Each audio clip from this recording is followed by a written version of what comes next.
Dicen que hubo un día en que Niccolò Maquiavelo, el hombre que entendió el poder como pocos, escribió una carta desde su exilio con una sonrisa en el rostro.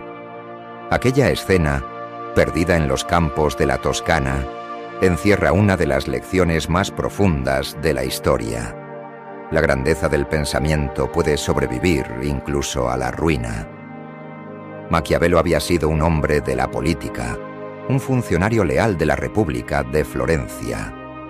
Durante años sirvió a su ciudad con inteligencia y entrega, negociando con reyes, mediando guerras, observando de cerca la maquinaria del poder.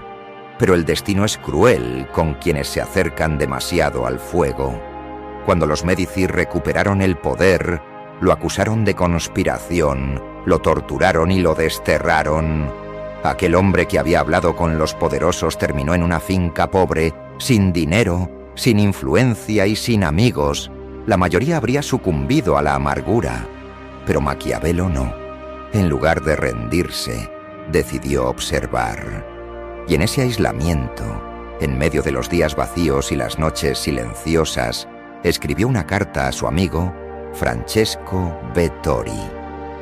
Esa carta, fechada en diciembre de 1513, se convertiría en una de las confesiones más humanas de la historia. En ella, Maquiavelo describe su vida cotidiana. Por la mañana conversa con campesinos, juega a las cartas, bebe vino y se ríe de los absurdos de la vida rural. Pero cuando cae la noche, cambia el escenario. Se quita la ropa manchada de tierra y se viste con sus mejores trajes, como si fuera a visitar a los grandes hombres de la historia. Entra en su estudio, abre sus libros y se sienta frente a los antiguos: Tito Livio, Cicerón, César. Habla con ellos, los interroga, los contradice. Allí no siento vergüenza y les hablo sin miedo de lo que sé y de lo que ignoro, escribió. Ese ritual nocturno no era una simple rutina, era su manera de regresar a la política, no desde los palacios, sino desde el pensamiento. En medio de su destierro, Maquiavelo comenzó a escribir El Príncipe. Muchos creen que lo hizo para congraciarse con los Médici y volver al poder, pero la verdad es más profunda.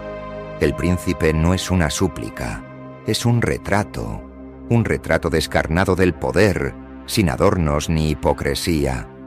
Maquiavelo no inventó la crueldad, la ambición ni la traición. Simplemente las observó con precisión quirúrgica. Mientras otros filósofos describían cómo debería ser el mundo, él describió cómo era. Por eso escribió que es mejor ser temido que amado, si no se puede ser ambas cosas, o que los hombres olvidan antes la muerte de su padre que la pérdida de su patrimonio. No lo hacía por cinismo, sino por lucidez. Sabía que la política no se mueve con las reglas de la moral privada, sino con las leyes de la supervivencia y la necesidad. Maquiavelo no enseñó a los gobernantes a ser malos, les mostró que fingir ser buenos no bastaba. Sin embargo, lo que más sorprende no son sus conclusiones, sino su serenidad. Desde el exilio, con el cuerpo castigado y la reputación destruida, Maquiavelo escribió con una sonrisa.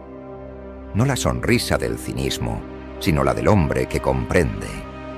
Había perdido el poder, pero había ganado algo más grande, la libertad de decir la verdad.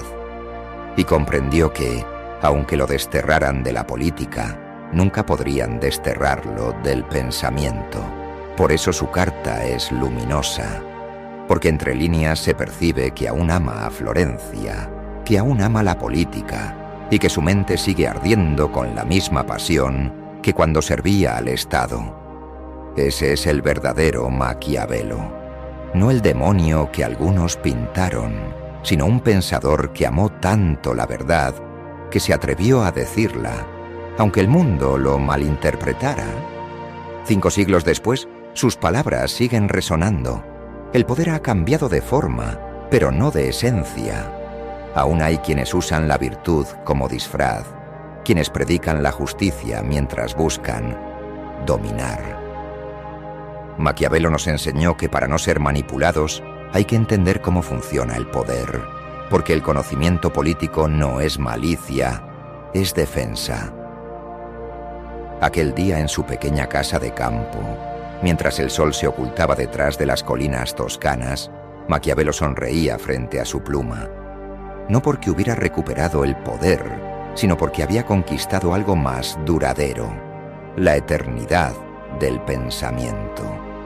Su cuerpo estaba en el exilio, pero su mente seguía gobernando, y esa sonrisa, la del hombre que perdió todo menos su inteligencia, es la más profunda victoria que un filósofo puede alcanzar.